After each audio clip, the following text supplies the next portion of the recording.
Effective shading is a way to add layers of detail to our design work, detail which is not always obvious from our construction lines, sketching or annotation. If shading can become a natural and instinctive part of our communication process, we will find that we can produce design ideas with speed and detail, and that our client will have a full understanding of our thoughts and intentions.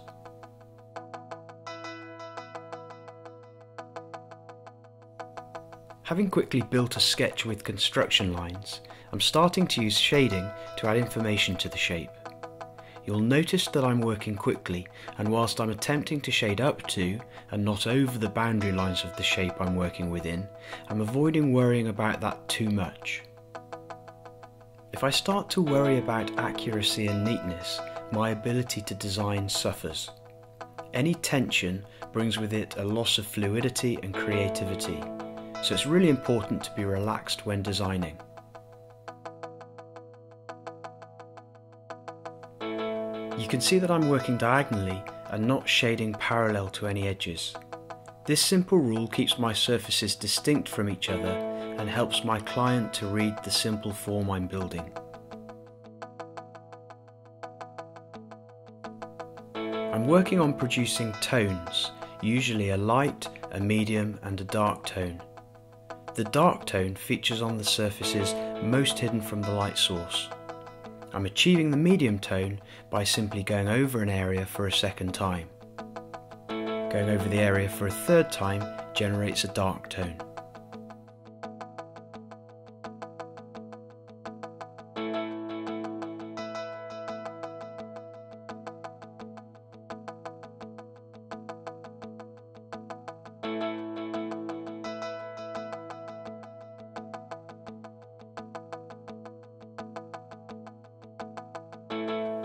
Adding shading to my design ideas not only helps a third party to understand my thoughts and to understand the features of my designs, it also gives me a few moments longer to evaluate my design ideas and to decide what features, if any, that I might take forward into subsequent iterations of my work.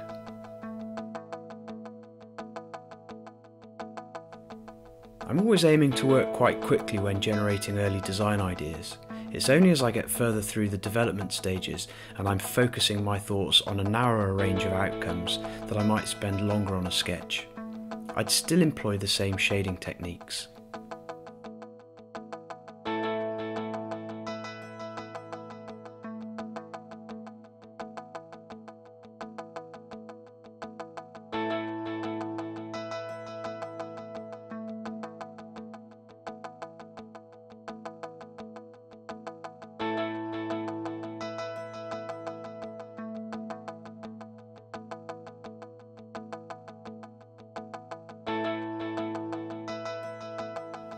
Here I'm adding shadows to my page using the same shading method.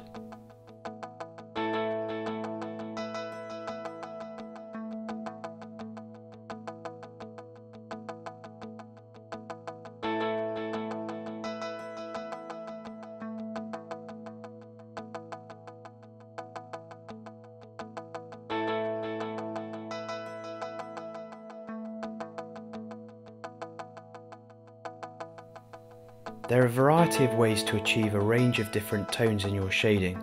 Here I'm simply adding a little more pressure to the pen to produce light, medium and dark tones. Here I'm achieving a similar result by narrowing the distance between my pen strokes to produce darker tones. There are many more lines in the right hand box, giving the effect of a darker tone. In the third row, I'm cross-hatching to increase the darkness, again working with diagonal lines.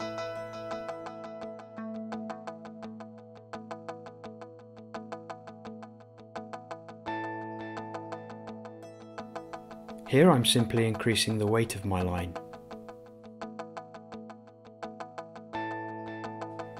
And finally I'm doing the same but with the addition of cross-hatching.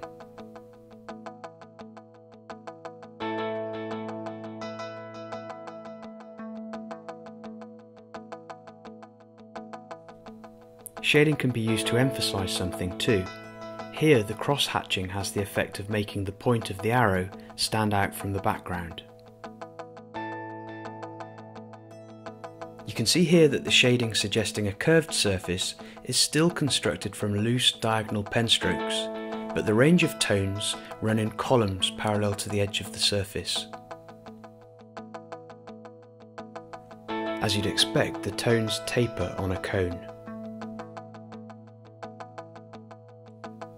On the inside of this shape, where there'd be less light, the three tones that signify the curved surface are darker than the three tones on the outside of the object, where naturally there would be more light hitting the shape.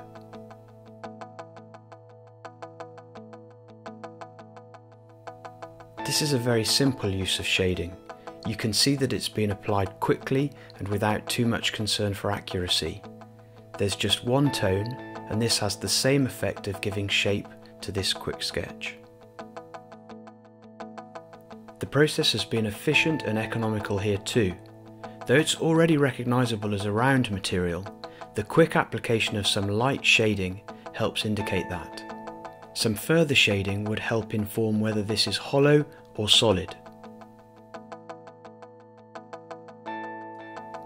The three flat surfaces at the top of this bolt are very obviously enhanced by the shading here, as is the cylindrical nature of the threaded part.